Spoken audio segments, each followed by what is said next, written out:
안녕하세요. 오늘도 사연 살롱을 찾아주셔서 감사합니다. 저는 올해 72세가 된 분당에 사는 할머니예요. 혼자 있는 여유로운 시간이면 늘 사연 살롱을 들으며 적적함을 달래는데 시대가 많이 변했다고는 해도 막장 같은 시어머니나 남편들도 있고 기막힌 일들도 여전히 많이 일어나네요. 정말 얼마나 고개를 끄덕이고 화를 내며 듣는지 모르겠어요. 재미있게 듣기만 하다가 생각해보니 저한테도 여러분들하고 이야기할 만한 사연이 있어서 이렇게 글을 보내게 됐어요. 바로 제 하나밖에 없는 귀한 사위 이야기예요.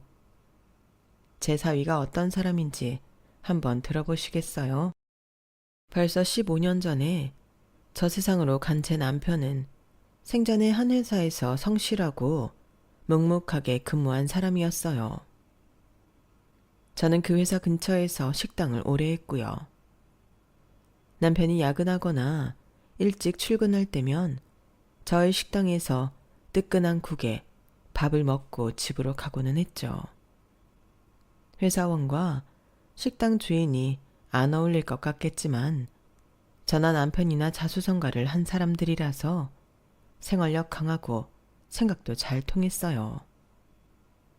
남편의 특기는 잘 버티는 거였고 저는 일을 진행하고 결과를 만드는 걸 좋아하는 사람이었어요. 그런 둘이 만났으니 양쪽 집안에서 결혼에 대해 조금씩 말은 있었어도 뚝심 있게 밀고 나가서 결혼을 하게 되었네요. 아무리 좋은 집안에 조건이 마음에 들어도 한두 가지는 결점이 보이는 거 아니겠어요? 특히 결혼은 그런 것 같아요. 남편 집은 남편 집대로 얌전하고 회사 다니는 며느리를 원했고 우리 집에서도 저랑 같이 식당 일 잘해줄 사위를 찾았지만 이미 서로 눈이 맞은 저희 두 사람한테 통하지 않았어요. 그리고 저희는 큰 탈 없이 잘 살았어요. 다만 자식이 늦게 생겨서 양쪽 집에서 다 애가 탔던 거 정도일까요? 병원에서는 저나 남편 둘 다 문제가 없다고 했는데 아이가 생기지 않아 저는 한동안 식당을 쉬며 몸을 편하게 해보기도 했고 둘 다 한약도 먹고 많은 노력을 했네요. 그렇게 해서 결혼 7년 만에 생긴 아이가 저희 딸이에요. 그 뒤로 아들은 2년 후에 태어났고요. 아무튼 저희는 어렵게 본 딸이라서 너무 소중하고 귀했어요. 물론 모든 자식들이 부모한테 그렇지만 딸아이가 저희한테 주는 행복과 의미는 정말 남달랐네요. 딸이 태어나고 2년 후 아들도 무사히 태어나면서 저희 집은 여느 집들처럼 아이들 소리가 들리는 행복한 가정이 되었어요. 아이들이 속 썩일 때도 있지만 그건 다들 자라면서 있는 일들이니까요. 아이가 안 생겼을 때의 애타던 마음을 떠올리면 그래, 이것도 다 새끼가 있으니 생기는 일이지. 새끼 없었어 봐. 얼마나 외롭고 삭막했겠어. 라는 생각이 저절로 들었어요. 정말이지 제 눈에는 우리 아이들이 최고였고 너무 예뻤죠. 남편도 아이들 사랑이 정말 지극했고요. 딸은 딸대로 아들은 아들대로 그 성격과 재능에 맞게 남편이 어찌나 잘 대해주는지 정말 제가 같이 사는 사람인데도 존경하게 되고 제가 못하는 걸 채워주는 남편이 고마웠어요. 딸아이는 대학 졸업 후에 처음에는 학원에서 영어 강사로 일을 하다가 1년쯤 지나서 여행사에 취직했어요. 원래 여행을 좋아하는 아이여서 남편이 아이 데리고 국내도 해외도 잘 다녔는데 그 영향이 컸던 것 같네요. 거기에서 여행 일정 짜고 사람들 좋아하는 여행 잘 보내주는 게 그렇게 좋다고 하더라고요. 딸이 나랑 남편을 반반 닮았는데 그게 일하는 데에도 그대로 그 성격이 나오더라고요. 딸은 열심히 여행 프로그램을 만들었고 그걸 또 잘 밀고 나가면서 진득하니 견딜 줄도 알았어요. 그래서인지 선배 눈에 들어서 대형 여행사로 스카웃되어 갔고요. 딸이 그 여행사로 팀장을 달고 갔는데 일을 하고 5년 정도 지났을 때 같아요. 저와 남편은 딸이 일에만 정신을 빼앗긴 것 같아 많이 안타까웠어요. 특히 저는 얼른 남자친구 만들어서 결혼했으면 했죠. 얘 아영아, 너 이렇게 일만 하다가 세월 다 보낼 거야? 네가 언제까지 젊을 줄 알아? 다 한때야 한때. 일도 좋지만 멋진 남자 만나서 데이트도 해보고 그래야 결혼도 하지 않겠어? 너도 남자 좀 만나고 그래 봐. 네 친구들은 지네들만 시집가고 너한테 남자 하나 소개 안 시켜준다니? 누구 소개 좀 시켜달라고 해. 아, 이 사람이 잘 있는 애한테 왜 그래? 어련히 때 되면 알아서 결혼하지 않겠어? 아영아, 그것보다는 네가 쉬엄쉬엄 일했으면 좋겠구나. 남들 여행 보낸다고 네가 놀러 다니지를 못하잖아. 여행 간다고 해도 그게 여행이냐? 맨 다 일이지. 휴가 좀 길게 써서 아빠랑 어디 놀러 가자. 요즘은 회사들 복지가 좋아져서 휴가도 많이 쓸 수 있지 않냐? 아빠랑 여행 가자. 아빠가 좋은 데 알아볼까? 남편은 딸아이랑 시간을 많이 보내고 싶어 했어요. 그리고 얼른 결혼하지 않아도 된다고 은근히 다른 집에 뺏기는 게 싫은 눈치더라고요. 한 번은 우리가 하도 성화를 대니 딸이 이렇게 말하더군요. 엄마, 아빠, 나 하나도 안 힘들고 일도 너무 재미있어. 그러니까 걱정하지 마. 아빠하고 여행은 당연히 가야지. 내가 그동안 우리 아빠 너무 안 챙겨주고 나 혼자 다녔지. 이번 돌아오는 연휴에 연차 붙일게. 가까운 데라도 갔다 오자. 일본 갈까? 아니면 동남아? 아빠가 더 좋은 데로 가자. 그리고 엄마도 나도 엄마 마음 다 알아. 근데 인연이라는 거 억지로 한다고 되는 거 아닌 것 같아. 그러니까 좀 기다려줄래? 나도 때 되면 좋은 사람 만나지 않겠어? 그리고 딸은 그 말을 정말로 그대로 지켰어요. 제 아빠하고 동남아로 여행을 다녀오더니 그로부터 1년 후에 정말 신랑감을 집에 데려오겠다고 했으니까요.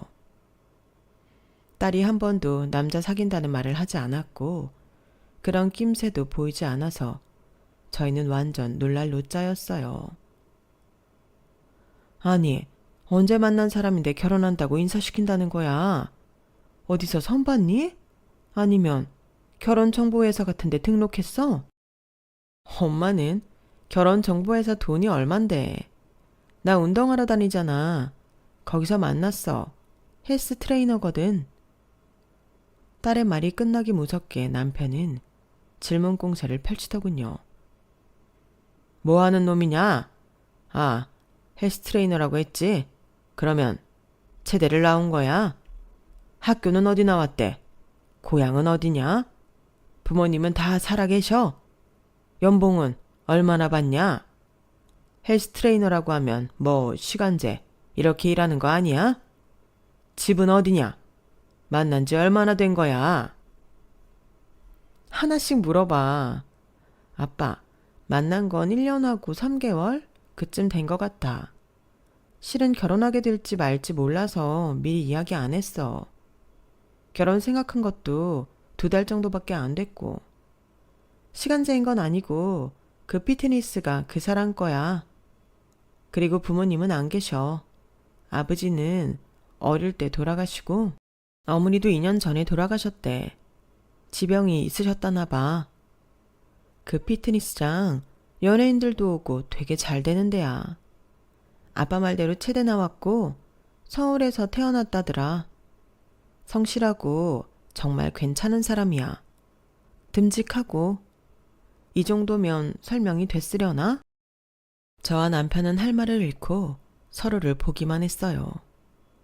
다른 건 다 그렇다 치고 부모가 안 계신 게 마음에 걸리더라고요. 하지만 생각해보면 어머니는 얼마 전 돌아가신 거고 아버지도 뭐 다른 이유도 아니고 어릴 적 사고로 돌아가셨다고 하니 그걸 뭐라고 할 건 아니더라고요. 저는 제가 장사를 해서 그런지 사윗감이 헬스 트레이너고 피트니스장을 운영하는 게 아무렇지 않았는데 남편은 그게 꽤 못마땅했나 보더라고요. 아니, 그런 거 하는데 관리비며 유지비가 얼마나 들어가는데 우리 아영이 뼈 빠지게 일해서 그거 다 메꿔주는 거 아닌가 모르겠네. 이거 우리한테까지 손 벌리는 거 아니야? 아니, 당신은 만나보지도 않고 왜 그런 생각부터 해? 그 애가 일을 어떻게 하는지 우리가 본 것도 아니잖아. 우리 아영이 좀 잘 사나 싶어 들러붙은 거 아닌가? 걱정이 돼서 그러지 뭐. 당시 남편은 정년 퇴직을 하고 2년쯤 됐을 때였고 저는 그전부터 확장했던 식당이 정말 잘 되고 있었어요. 서울 시내에 자리를 잘 잡은 식당으로 분점도 내고 포장 손님도 많아서 아주 순풍을 타고 나갔거든요. 제가 식당을 확장할 때 남편이 퇴직금에서 꽤 많은 돈을 저한테 줬었네요. 제 식당은 더 잘 될 거니까 지금 자기가 투자한다면서요. 당신처럼 믿을 만한 투자처가 어디 있어. 평생을 안정적으로 유지해왔는데 우리 식당은 더 커지고 많이 알려져야 해. 이렇게 음식 맛있는 데가 어디 있겠어? 직장인들 속 달래주는 최고의 식당이잖아. 맛도 정말 최고니까. 앞으로 더 잘 될 일만 남았어. 그렇게 나이가 들어서도 자기가 하고 싶은 거 안 하고 저를 지지해주는 남편이 어찌나 고마웠는지 몰라요. 남편과 저의 재산이 들어간 식당은 다행히도 아주 잘 되었죠. 그러다 보니 전과 다르게 남편한테도 돈 좀 달라고 하는 사람들이 좀 있었어요. 평생 연락도 없었고 얼굴도 모르는 친척이 찾아오지를 않나. 젊을 때 보고 소식 끊겼던 친구가 오지를 않나. 정말 별의별 사람들이 다 오더라고요. 아들 녀석 친구 중에도 갑자기 주식 투자를 하라는 놈도 있었어요. 저희 집까지 찾아와서 우리 부부를 설득하려고 드는데 평생 주식이라고는 해본 적도 없는 남편은 불같이 화를 내며 아들 친구를 내보냈어요. 제가 보기에도 잘 모르는 늙은 사람들 돈 빼먹으려고 아주 사탕 발린 말을 잘하는 녀석이더라고요. 그래도 저나 남편이나 나이 들어서까지 사회생활을 하고 많은 사람을 만나봤으니 그런 사람들이 분별이 되더라고요. 아들도 지 친구가 그럴 줄 몰랐다고 절교했다고 했고요. 그러니 남편이 딸 걱정을 하는 건 당연하기는 했어요. 하지만 만나보지도 않은 사람을 무조건 매도할 필요는 없잖아요. 아무래도 딸을 빼앗긴다는 생각에 더 나쁜 쪽으로 생각을 하게 된 것 같았죠. 저는 그런 남편을 달래며 좋게 말했어요. 그런 거는 만나보고 생각해도 되잖아. 나나 당신이나 전에 성윤이 친구 녀석 이상한 거 딱 알아봤으니까. 우리 아영이 이상한 사람한테 보내지는 않을 거야. 그래도 우리 딸이 선택한 사람인데 그런 이야기는 그 사람 만나보고 대화도 해본 다음에 해도 되지 않겠어? 당신 아영이 보낼 마음이 안 좋은 것 같은데 그렇다고 열심히 잘 살고 있을지도 모르는 청년을 우리가 함부로 말하면 안 되지. 그런 거 우리 애들한테도 안 좋은 거야. 그러니까 일단 만나보자. 아영이가 지 인생 32년 평생에 처음 데려오는 남자친구야. 제 말에 남편은 알겠다며 고개를 끄덕였고 저희는 딸아이에게 남자친구를 돌아오는 주말에 데려오라고 했어요. 그렇게 만난 게 바로 저희 사위네요. 사위는 첫인상이 참 좋았어요. 몸에 밴 예절도 좋았고 씩씩하고 활발했지만 어른들 대접할 줄도 알더군요. 첫 만남이었는데 사위는 저희 앞에 반듯하게 무릎을 꿇고 말했어요. 어머님, 아버님, 제가 아이영에 비해 많이 부족하다는 거 압니다. 저 마음에 드는 게 없으실 수도 있어요. 그래도 저 약속드릴 수 있습니다. 제 일만큼은 제가 알아서 잘할 거고, 제 피트니스 센터 때문에 아영이나 어머님, 아버님 걱정시키는 일은 하지 않을 겁니다. 막연하게 행복하게 해주겠다는 것보다 제 인생 걸고 아영이도 어머님, 아버님도 저 때문에 주변에서 손가락질 받는 일을 없게 하겠습니다. 아시다시피 저는 부모님이 다 돌아가셨잖아요. 제 부모님께 하고 싶었던 것까지 아버님, 어머님께 잘하고 싶습니다. 그렇게 아영이하고 저 살 수 있도록 허락해 주십시오. 저는 참 괜찮은 청년이라는 마음이 들었어요. 왜 딸아이가 이 사람이 좋다고 하는지도 알겠더군요. 말만 번지르르 하게 하려면 할 수도 있는데 그러지 않았으니까요. 남편도 뭔가 생각하는 듯 하더니 그 후로 사위를 몇 번 따로 만나고는 결혼을 허락했어요. 결혼하고 7년 만에 태어난 딸아이가 잘 자라서 결혼까지 한다니 저나 남편이나 가슴이 벅차기도 했고 말로 할 수 없는 눈물이 나더군요. 저희 부부는 다른 사람들은 알 수 없는 감동에 젖어 딸의 결혼식을 치렀어요. 사위는 자기가 말한 대로 저희한테 참 잘했어요. 딸보다 저희를 더 잘 챙겼고 아들한테도 좋은 형이 되어주었죠. 저희에게 안부 전화도 자주 했고 주말이면 와서 집안 구석구석 돌봐주고 저희 부부 사는데 불편한 점은 없는지 살펴줬네요. 명절이나 저희 생일 때는 말할 것도 없이 잘했고요. 딸아이와 사위가 집에 들렀다가 나란히 돌아가는 모습을 볼 때마다 너무 흐뭇했고요. 하지만 이 모든 것들은 남편이 저 세상으로 떠나면서 무너지기 시작했어요. 어느 날 갑자기 쓰러진 남편은 가난 말기라는 판정을 받았고 그 후 2달도 안 돼서 떠났거든요. 남편이 쓰러지고 세상을 떠나기까지 모든 일은 갑자기 필름이 빨리 돌아간 것처럼 진행되었어요. 그게 딸이 결혼하고 1년 반 정도 지났을 때였어요. 그 후 저는 제정신으로 버티기 힘든 나날을 보냈고 저의 버팀목이 되어준 것은 다름 아닌 사위였어요. 장모님, 제가 앞으로 더 잘할게요. 저한테 기대세요. 그리고 당분간 푹 쉬세요. 가게 일도 좀 놓으시고요. 지금까지처럼 잘 돌아갈 거예요. 걱정 마세요. 그래, 엄마. 엄마 무너지면 나는 어쩌라고. 나 못 살아. 그러니까 이제 다른 생각하지 말고 엄마부터 추슬러. 딸은 제가 잠도 못 자고 밥도 못 먹고 바짝바짝 말라가자 눈물을 터뜨리며 어쩔 줄 몰라 했어요. 아들은 그때 외국으로 유학을 가서 박사 과정을 하고 있었기 때문에 장례식만 치르고 다시 떠났고 제 옆에는 딸과 사위뿐이었어요. 이래서 자식이 있어야 된다고들 하나 보네. 그래, 내가 니들이 있어서 산다. 이제부터 기운 차릴게.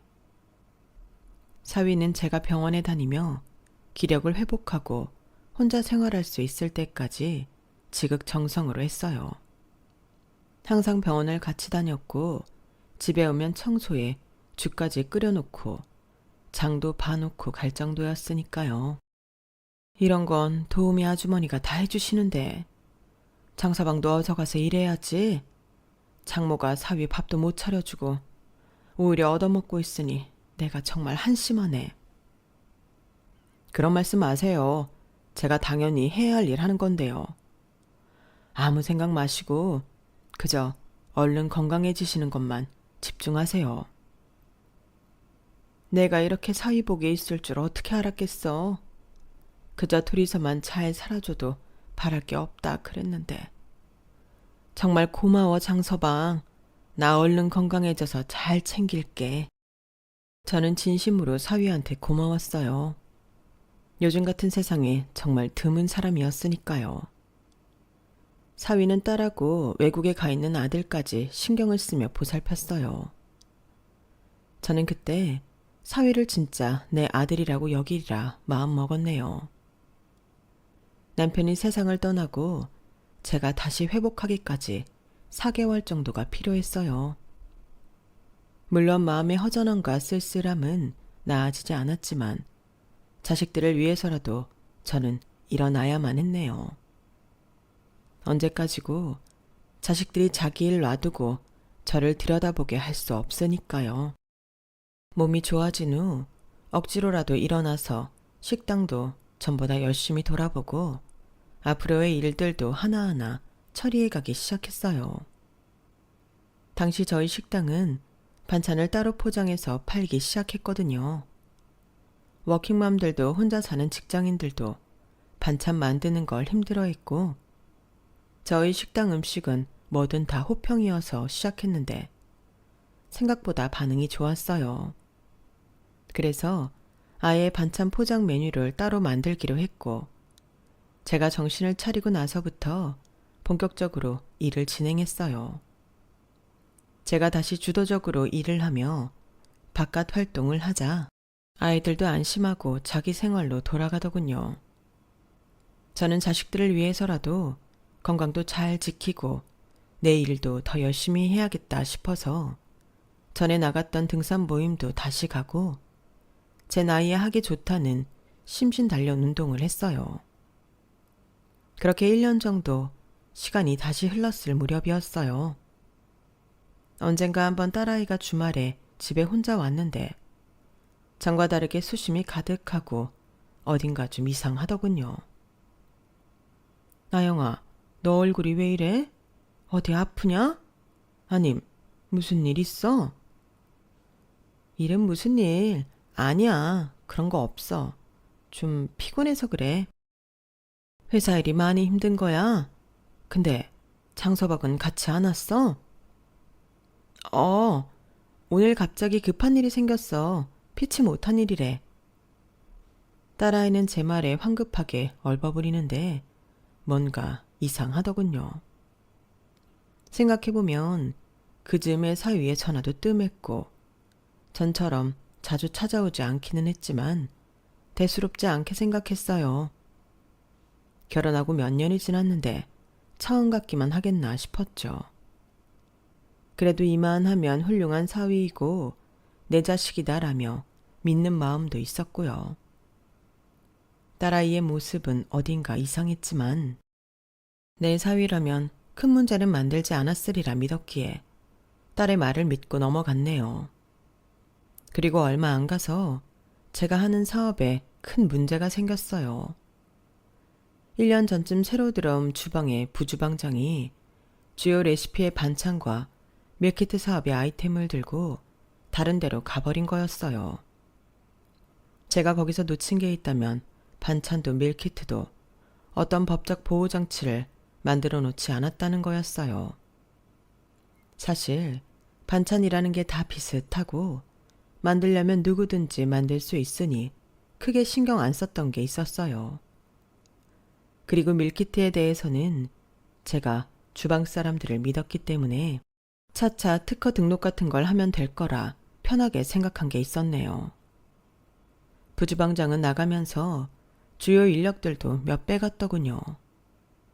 그런다고 몇십 년을 튼튼하게 지켜온 식당이 바로 어떻게 되지는 않았지만 설상가상으로 저희 음식에서 벌레가 나왔다며 일방적으로 인터넷에 글이 올라왔고 저희 식당 평판은 하루아침에 땅에 떨어지고 말았어요. 제 인생에서 가장 큰 위기는 남편의 죽음이라고 생각했거든요. 그런데 그보다 더 큰 일이 저를 기다리고 있었더라고요.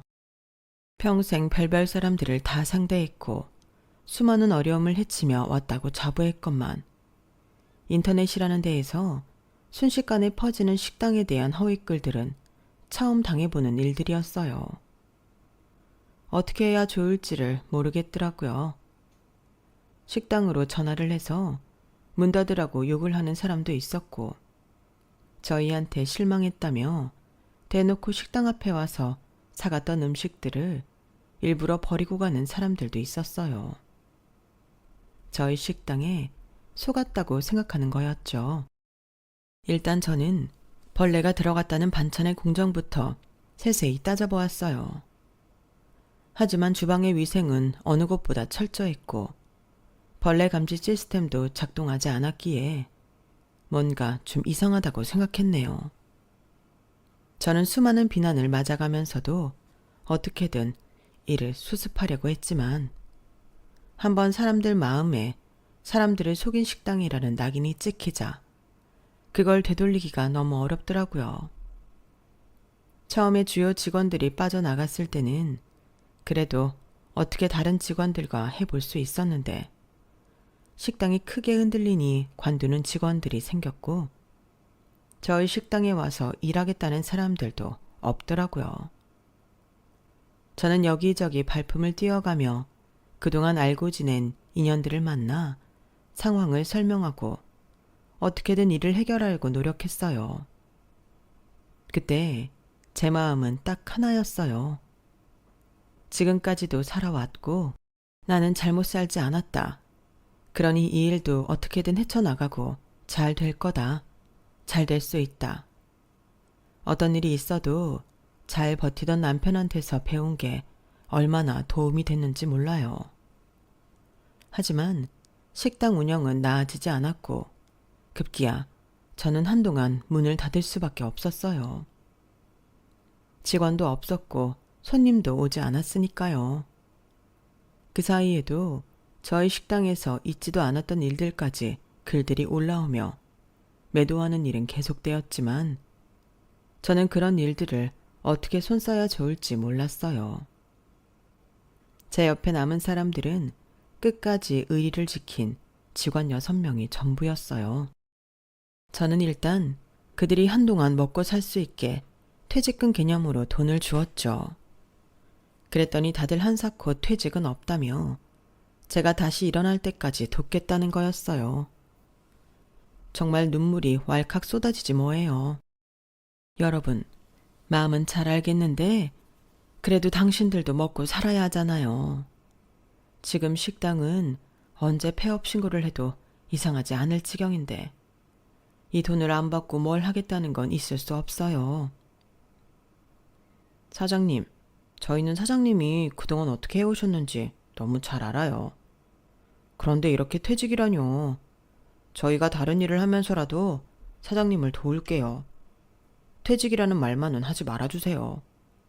저희는 사장님이 식당 다시 일으키실 수 있다고 믿어요. 속에서 뜨거운 것이 올라오며 목이 메었어요. 저는 겨우 울지 않으며 말을 했네요. 그럼 이렇게 합시다.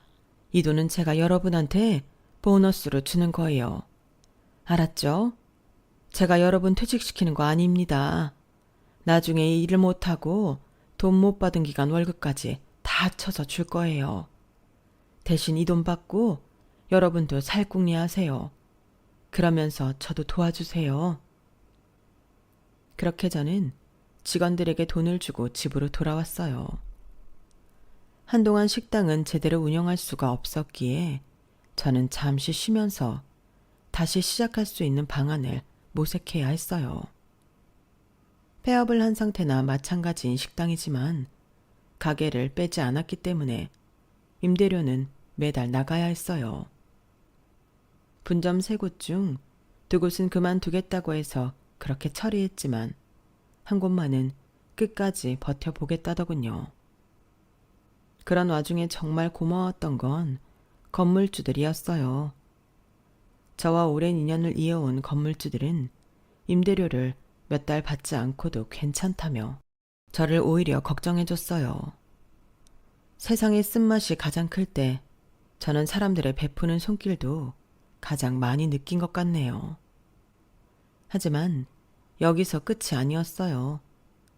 정말 충격적인 일이 저를 기다리고 있었거든요. 그건 다름 아닌 제 딸의 이혼이었어요. 딸아이가 느닷없이 짐을 챙겨 집에 온 날은 잊을 수가 없네요.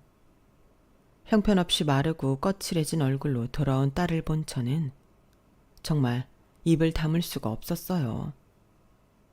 생전 본 적 없는 침울하고 어두운 딸의 모습에 저는 사위한테 분노를 느꼈죠. 갑자기 이렇게 된 거 아니지? 왜 말 안 했어? 어? 엄마도 힘든데 무슨 말을 해. 그냥 이렇게 됐어. 미안해, 엄마. 정말 미안해. 딸은 식당 때문에 힘든 저한테 한마디도 할 수 없었던 거예요. 제 식당에 어려움이 닥칠 즈음부터 사위가 이상해졌다더군요. 집에도 늦게 들어오고 어떤 날은 아예 들어오지도 않고요. 딸한테 말을 하지 않는 건 물론이고 관심도 없어졌다고 해요. 그러더니 어느 날부터인가 이혼을 요구했다네요. 나한테 마음이 없대. 이제 내가 싫어졌대. 쳐다도 보기 싫대. 어떻게든 붙잡아 보려고 애썼는데 나한테 제발 질질 끄지 말고 자기 놓아달라는데 무슨 말을 더 하겠어. 제가 신경을 못 쓴 사이 딸아이는 혼자 커다란 짐을 짊어지고 끙끙 앓고 있었던 거죠. 이래서 부모는 평생 자식을 위해 울타리가 되어줘야 하는구나. 저는 절실히 깨달았네요. 그래도 저한테도 그렇게 잘하던 사위가 변했다는 게 믿기지 않아서 딸 몰래 사위를 찾아갔네요. 사위는 피트니스 센터에도 있지 않았고 벌써 오피스텔에서 혼자 나가 살고 있었어요. 겨우 그 오피스텔을 알아내서 찾아갔더니 사위는 쌀쌀맞게 이렇게 말을 하는 거였어요. 제가 아영이한테 잘하고 장모님한테 잘한 거 다 처가가 돈이 있으니까 그랬던 거예요. 이제 저한테 한 푼 도움 안 되는 처가 뭐 좋다고 보고 삽니까? 평생 제 짐이 될 텐데요. 그러니까 다시는 찾아오지 마세요. 저는 정말 마음이 무너져 내렸어요. 제일 믿고 있었던 사위가 이런 사람이었다뇨. 저는 제가 느낀 충격보다 딸아이가 걱정이 되더군요. 딸이 얼마나 상심이 컸을지 상상도 되지 않았어요. 저는 어떻게든 딸의 정신을 잘 붙들어야겠다고 생각해서 딸을 세심히 보살폈어요. 미국에서 자리를 잡고 살던 아들은 매달 저희에게 생활비를 보내주었고 지 누나가 이혼을 했다는 말에 분노해서 당장이라도 한국에 와 사위랑 한판 하겠다는 걸 제가 겨우 뜯어 말렸어요. 그러지 마. 그런다고 돌아오는 거 아니잖아. 그 사람은 거기까지였던 거야. 우리는 나쁜 감정 만들지 말자. 그거 다 우리한테 돌아오는 거다. 얼마 안 가 저는 딸아이가 임신을 했다는 걸 알고 한 번 더 사위를 찾아보았지만 사위는 아예 저희한테 연락을 끊고 이사까지 하고 피트니스 센터도 다른 사람한테 넘기고 모습을 감췄더라고요. 마지막 기대를 품고 찾아보았건만 정말 너무 큰 배신감을 안겨준 사위가 처음으로 밉다는 생각이 들었어요. 그때까지는 어떻게든 그 사람을 이해하려고 했는데 그랬던 제가 바보 같았죠. 저는 식당도 일단 제쳐두고 딸아이를 지켜야 했어요. 임신 때문에 더더욱 예민하고 감정이 불안정해졌기에 그런 딸이 평온한 마음으로 지낼 수 있게 해야 했어요. 그나마 아들 녀석이 저희 생활을 할 수 있게 도와줬기에 딸은 무사히 출산을 하고 산후조리원에서 몸조리도 했네요. 정말 예쁜 딸을 낳았죠. 그걸 보니 처음 딸을 낳을 때도 생각났어요. 웃음이 절로 났죠. 그래 아영아, 우리 더 큰 거 바라지 말고 이렇게 살자. 새 생명이 우리를 찾아왔다는 것 자체가 복이지 않니? 엄마가 시장에서라도 다시 식당을 할게. 그러면 우리 먹고 사는데 문제 없을 거야. 엄마, 이제 엄마가 뭐 하려고 하지 마. 내가 다시 일하면 되지. 남한테 폐만 안 끼치고 살자. 엄마 말대로 우리만 소소하게 잘 살면 되지 뭐. 그렇게 딸과 마음을 다잡았을 무렵 뜻밖의 소식에 저희 집은 또다시 모든 게 뒤바뀌게 되네요. 바로 부주방장이 데리고 나갔던 직원 하나가 양심 고백을 했던 거예요. 반찬에 벌레가 들어갔다는 것부터 그동안 올라온 악성 루머들을 모두 그들이 갔던 식당에서 퍼뜨린 거였다고요. 사람 하나를 사서 반찬 문제를 제기한 후에는 부주방장하고 자기가 짜고서 계속 이상한 글들을 올렸다네요. 이렇게 양심 고백을 하게 된 것도 부주방장이 또 배신을 때렸고 그 식당에서도 약속했던 돈과 직책을 주지 않아서였대요. 한마디로 사업에서 그 직원을 빼버린 거였죠. 사실 식약처에서도 저희 식당에 위생 문제가 없다고, 벌레 문제도 제가 무조건 사죄하고 배상하니 벌금만 부과하고 한 달 영업정지 외에는 다른 조치를 하지 않았어요. 그 일이 알려지고 나면서 저희 식당은 다시 열 수 있었어요. 손님들이 찾아왔고 미안했다며 사과하는 사람들도 있었어요. 저를 도우려고 했던 직원들은 적극적으로 이 일을 알렸고요. 오히려 전보다 더 많은 사람들이 찾아왔는데 거기에는 끝까지 버티며 장사를 해준 분점의 도움이 컸어요. 저는 다시 밀키트 사업을 해야겠다고 마음먹었어요. 그 당시 배송받아서 먹는 사람들이 많아졌기 때문에 저는 분명 이게 된다고 믿었거든요. 그러면서 분점 사장님을 저와 공동 사장으로 했죠. 너무나 고마웠어요. 끝까지 저를 믿어줬으니까요.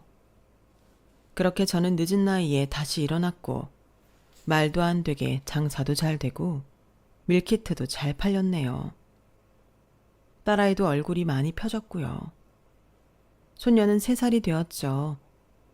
정신없는 생활을 하다가 저는 등산 모임 친구들과 지방으로 1박 2일 여행을 가게 됐어요.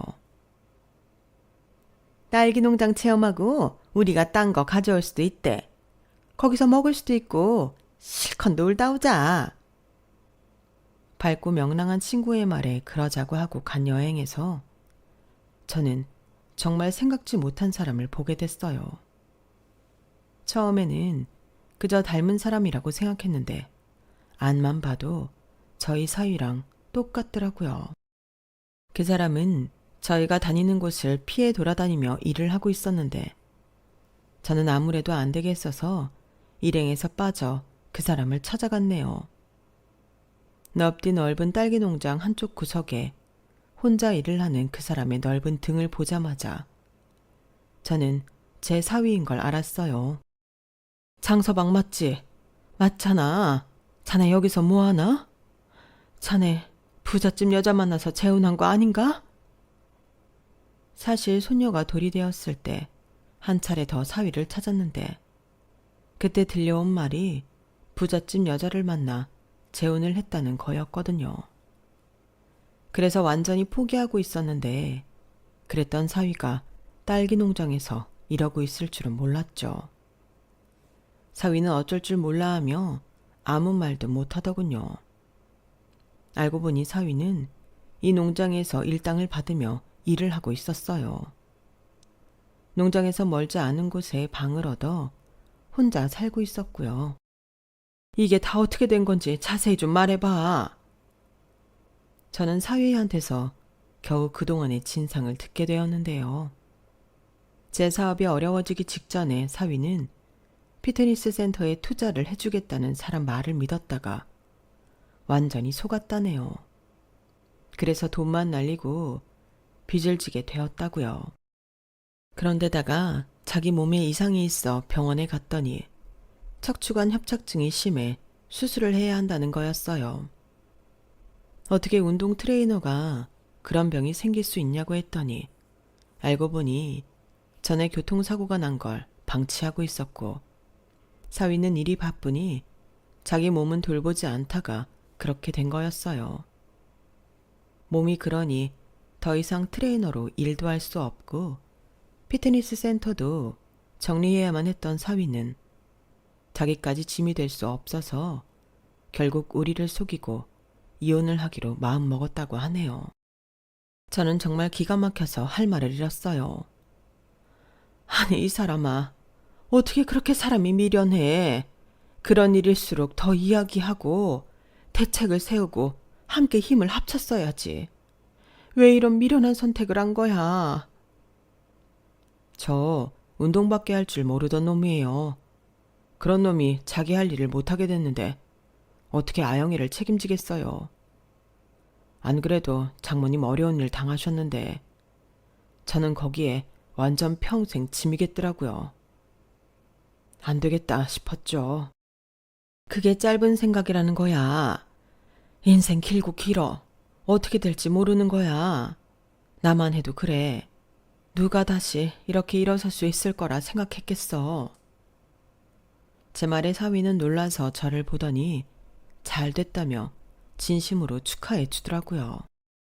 이렇게 마음씨 바른 사위가 그동안 혼자 고생했을 걸 생각하니 너무 딱하고 안 됐더라고요. 저는 사위와 많은 이야기를 했고 사위는 제 딸한테 굉장히 미안해했어요.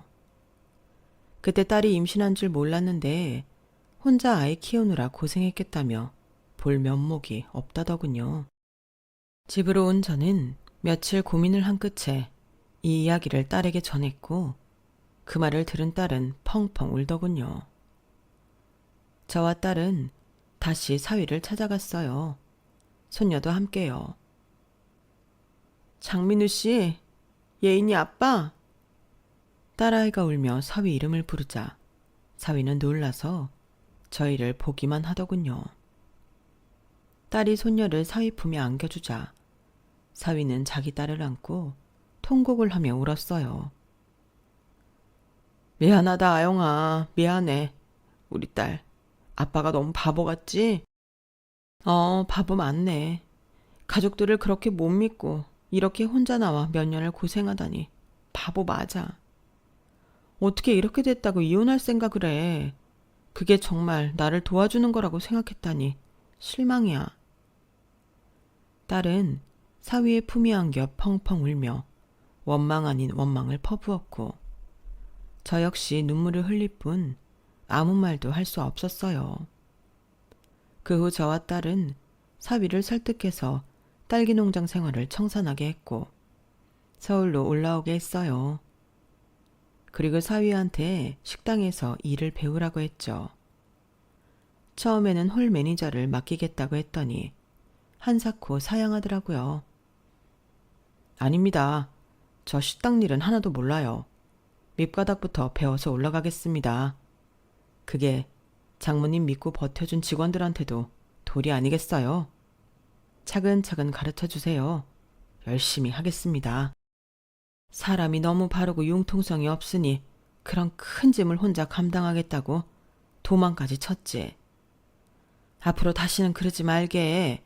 또다시 그러면 그때는 정말 나 자네 안 볼 거야.